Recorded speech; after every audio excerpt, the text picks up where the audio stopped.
তো ইয়াৰ আগৰ লেসনটোত মই বুজাইছিলোঁ যে শ্বেয়াৰ এটাৰ মাৰ্কেট ভেলুটো কিহৰ ওপৰত ডিপেণ্ড কৰে, যে মানুহে যে স্পেকুলেট কৰিব যে এইবাৰ এই কোম্পানীটোৱে বেছি প্ৰফিট কৰিব, গতিকে মই বেছি দামত কিনিলেও মোৰ প্ৰফিটটো ভালেই থাকিব। তো তাৰ ওপৰত ডিপেণ্ড কৰে, কোম্পানীটোৰ পাৰফৰ্মেন্সৰ ওপৰত ডিপেণ্ড কৰে। সেইটো এটা চিম্পলিষ্টিক ভিউ, সেইটো এটা ধৰণৰ বস্তু, অ'কে, এটা চিম্পল কথা। ৰিয়েল লাইফত এইটো তাতকৈও কমপ্লিকেটেড, অ'কে, তাতকৈও জটিল। কি হয়, ধৰি লওক মই এটা এক্সাম্পল দি বুজাওঁ। ধৰক 6 আগষ্টত 21ত কোনোবা এটা কোম্পানীৰ শ্বেয়াৰ এটাৰ ভেলু আছিলে 120 ৰুপিজ, 120 টকাত শ্বেয়াৰটোৰ দাম আছিলে। কোনোবা মানুহ ইয়াত এনেকুৱা থাকিব যোনে ভাবিব যে এই শ্বেয়াৰটোৰ দাম আৰু বাঢ়িব। তো শ্বেয়াৰটোৰ দাম ধৰক 5 আগষ্টত 115 টকা আছিলে, 6 আগষ্টৰ শেষত সি 120 টকা হৈ গ'ল। 7 আগষ্ট তাৰিখে কোনোবা মানুহ এজনে ভাবিব, দেখিছে এই শ্বেয়াৰটোৰ দামটো বাঢ়ি বাঢ়ি আহি আছে, তো শ্বেয়াৰটোৰ দামটো আৰু বাঢ়িব। কিয় বাঢ়িব মানুহজনে চিন্তা কৰা নাই ইমান, দেখিছে দিন যোৱাৰ লগে লগে 4 তাৰিখে এইটো আছিল, 5 তাৰিখে ইমান হ'ল, 6 তাৰিখে এইটো হ'ল, গতিকে শ্বেয়াৰটোৰ দাম আৰু বাঢ়িব। গতিকে আৰু বাঢ়িব বুলি তেওঁ ভাবিলৈয়ে এই শ্বেয়াৰটো তেওঁ পিছদিনা তেওঁ 122 টকাত কিনিবলৈ ৰেডি আছে।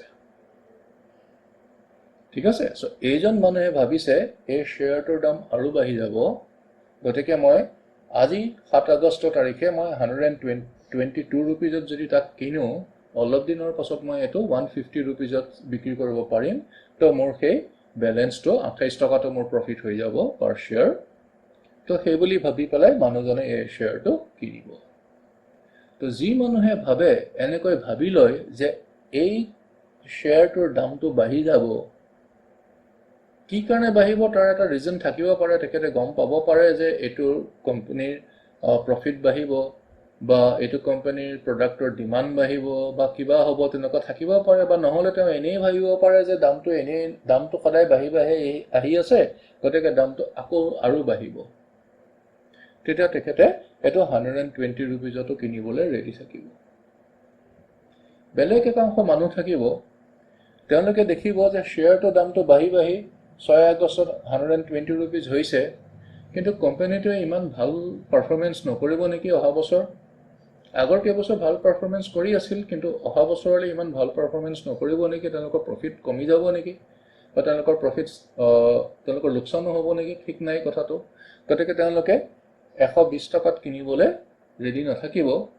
গতিকে তেওঁলোকৰ এনেকুৱা যদি তেওঁলোকৰ হাতত যদি সেইটো শ্বেয়াৰ আছে, তেওঁলোকৰ হাতত ধৰক এনেকুৱা 100টা শ্বেয়াৰ আছে, তেখেতসকলে ভাবিছে যে 120তকৈ আৰু সেই দামটো নাবাঢ়ে, আৰু এই দামটো কমিবহে। কাৰণ কিয় কমিব, যে ধৰক কোম্পানীটো আৰু ইমান প্ৰফিট নকৰিব চাগে। গতিকে তেওঁলোকে কি কৰিব, এই শ্বেয়াৰটো বিক্ৰী কৰিবলৈ যত্ন কৰিব, হাতত থকা শ্বেয়াৰটো। তো তেওঁলোকে কৈছে আজি শ্বেয়াৰটো 6 তাৰিখে 120 টকা তাৰ শ্বেয়াৰৰ দামটো আছিল, তেওঁলোকে বিক্ৰী কৰিবৰ কাৰণে 119 ৰুপিজত বিক্ৰী কৰিবলৈ তেওঁলোক ৰেডি হৈ আছে। সেইটো ৰুপিজতো তেওঁলোকে বিক্ৰী কৰিবলৈ ৰেডি হৈ আছে। আৰু অথচ বেলেগ কোনোবা মানুহ আছে, তেওঁলোকে 122 টকাটো শ্বেয়াৰটো কিনিবলৈ ৰেডি হৈ আছে। তো যিকোনো সময়তে মাৰ্কেটত, ষ্টক মাৰ্কেটত তাৰমানে কোনোবা এটা শ্বেয়াৰ কিনাৰ ক্ষেত্ৰত 3 ধৰণৰ মানুহ থাকে। এবিধ মানুহে ভাবে শ্বেয়াৰটোৰ দাম বাঢ়ি যাব, গতিকে মই শ্বেয়াৰটো আৰু কিনো। একাংশ মানুহে ভাবে যে শ্বেয়াৰটোৰ দামটো কমি যাব, মোৰ হাতত যি শ্বেয়াৰ আছে মই বিক্ৰী কৰি দিওঁ, এইটো যোৱাকালি যিটো দাম আছিল তাতকৈ অলপ কম দামতো মই বিক্ৰী কৰিবলৈ ৰেডি আছোঁ, তেখেতে বিক্ৰী কৰি দিবলৈ ৰেডি আছে। এইটো দ্বিতীয় ধৰণৰ মানুহ। আৰু তৃতীয় ধৰণৰ মানুহ এনেকুৱা, তেখেতসকলে এই শ্বেয়াৰটোত দেখি পেলাই ধৰিব পৰা নাই যে শ্বেয়াৰটোত দাম বাঢ়িব নে কমিব, গতিকে শ্বেয়াৰটো তেখেতসকলে কিনা বেচাৰ কথা ভাবা নাই, কিনাৰ কথাও ভবা নাই, হাতত আছে যদিও বিক্ৰী কৰি দিয়াৰ কথাও ভবা নাই, তেওঁলোক নিউট্ৰেল হৈ বহি আছে। ঠিক আছে, সেইকাৰণে যিকোনো সময়ত মাৰ্কেটত 3 ধৰণৰ মানুহ থাকে। যিখিনি মানুহে ভাবে শ্বেয়াৰৰ দামটো আৰু বাঢ়িব, সেইখিনি মানুহক বুল বুলি কোৱা হয়। তেওঁলোকে সদায় ভাবে শ্বেয়াৰৰ দামটো আৰু বাঢ়িব আৰু বাঢ়িব। বেলেগ একাংশ মানুহ থাকে যোনে ভাবে শ্বেয়াৰৰ দামটো কমিব, গতিকে মোৰ হাতত যিটো শ্বেয়াৰ আছে মই বিক্ৰী কৰি দিওঁ। অকণমান কম দাম পালেও কথা নাই, কাৰণ দুদিনৰ পাছত দামটো আৰু কমি যাব। সেইখিনি মানুহক বিয়েৰ বুলি কয়। আৰু একাংশ মানুহ আছে তেওঁলোক নিউট্ৰেল, তেওঁলোকৰ তেনেকৈ কোনো নাম নাই। আৰু যোনে ভাবে শ্বেয়াৰটোৰ দামটো বাঢ়িব কিনো কৰি থাকে তেওঁলোক হৈছে বুল।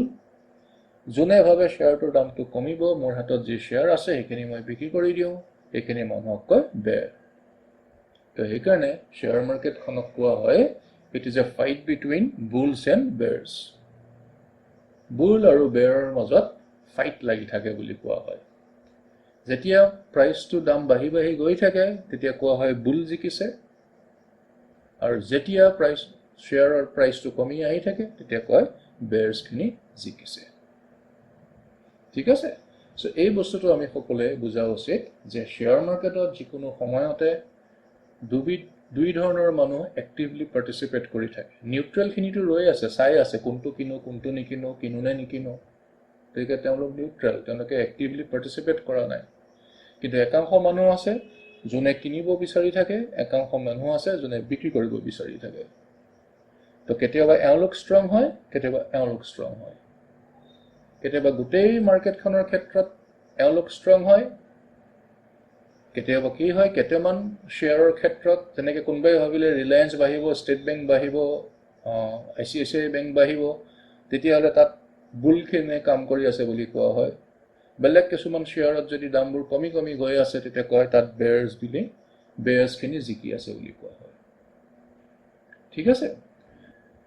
তো এই যে মই অলপ আগত বুজালোঁ যে কোনোবা এটা শ্বেয়াৰ 4 আগষ্টত 112 ৰুপিজ আছিল, 5 আগষ্টত 115 ৰুপিজ হ'ল, 6 আগষ্টত 120 ৰুপিজ হ'ল, শ্বেয়াৰৰ দামটো বাঢ়ি গৈ আছে।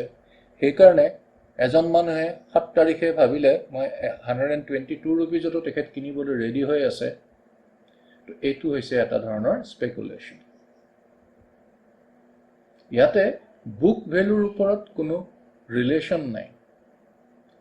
মানুহজনে দেখিছে দামটো বাঢ়ি আছে, গতিকে দামটো আৰু বাঢ়িব, মই আজি 122 ৰুপিজত কিনো, অলপ দিনৰ পাছত সেই 140 ৰুপিজ হ'ব, 150 ৰুপিজ হ'ব, তেতিয়া মই বিক্ৰী কৰি দিম, তেতিয়া মোৰ প্ৰফিট হ'ব। এইটো কমপ্লিটলি স্পেকুলেশ্যন, পিয়ৰ স্পেকুলেশ্যন। এইটো কোনো যুক্তিৰ ভিত্তিত নাই। ক'বলৈ গ'লে কোনো বুক ভেলুৰ লগত তাৰ ৰিলেশ্যন নাই। কোম্পানীটোৱে কেনেকুৱা ধৰণৰ পাৰফৰ্মেঞ্চ কৰিব, প্ৰফিট বহুত কৰিব নে নকৰে, সেই বিষয়ে একো নাজানি পেলাই চিম্পলি দামটো বাঢ়ি আছে সেইকাৰণে এইটো কিনি দিলে, এইটো এটা কমপ্লিটলি স্পেকুলেশ্যন। বুজি পাইছে? তাৰমানে এইটো চিধা ভাবি পেলাই মনত আহিলে আৰু মনত লাগি গ'লে এইটো মই কিনি দিওঁ, এইটো দাম বাঢ়িব, গতিকে এইটো মই কিনি দিওঁ। That is called speculation. ঠিক আছে?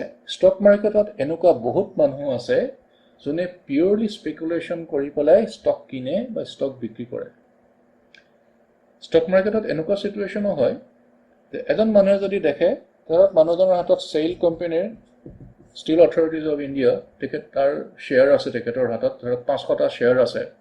তেখেতে যদি দেখে যে 4 আগষ্টত তাৰ দাম হৈ আছে ধৰক 87 ৰুপিজ, তাৰপাছত 5 আগষ্টত সি হৈ গ'ল 85 ৰুপিজ, 6 আগষ্টত আৰু কমিছে দামটো, তেতিয়া তেখেতে ভয় কৰি পেলাই কি কৰিব, তেখেতে ভাবিব এই শ্বেয়াৰটোৰ দামটো আৰু কমি গৈ থাকিব, গতিকে মই শ্বেয়াৰটো বিক্ৰী কৰি দিওঁ। তো সঁচাকৈ শ্বেয়াৰটো দামটো কমিবনে নাই, কোম্পানীটোৰ প্ৰফিট সঁচাকৈ কমিবনে নাই, সেইখিনি কথা ইমানকৈ চিন্তা নকৰি তেওঁ চিম্পলি স্পেকুলেট কৰিছে, যিহেতু দামটো কমি গৈ আছে, দামটো চাগে আৰু কমিব, গতিকে মোৰ হাতত থকা শ্বেয়াৰ মই বিক্ৰী কৰি দিওঁ, আৰু তেখেতে বিক্ৰী কৰি দিব। এইটো এটা পিয়ৰ স্পেকুলেশ্যন। বুজি পাইছে কথাটো? সেইকাৰণে এই গোটেইখিনি কথাৰ পৰা আমি এইটো বস্তুৱে বুজিব লাগে যে শ্বেয়াৰ মাৰ্কেটত যেতিয়া এটা শ্বেয়াৰ কিনা বেচা হয়, তাৰ যিটো মাৰ্কেট প্ৰাইচ হ'ব, সেই মাৰ্কেট প্ৰাইচটো বেছিকৈ ডিপেণ্ড কৰে পিয়ৰ স্পেকুলেশ্যনৰ ওপৰত। ইয়াত ৰিয়েল লাইফৰ লগত, কোম্পানীটোৰ পাৰফৰ্মেঞ্চৰ লগত বিশেষ এটা আজিকালি সম্পৰ্ক নাইকিয়া হৈ গ'ল। এইটো স্পেকুলেশ্যনৰ ওপৰত বেছিকৈ চলে। ষ্টক এটাৰ দাম বাঢ়ি থকা দেখিলে বহুত মানুহে ভাবে ষ্টকটোৰ দাম আৰু বাঢ়ি গৈ থাকিব, গতিকে মই ষ্টকটো কিনো, অলপ দিনৰ পাছত বেছি দামত বিক্ৰী কৰিম।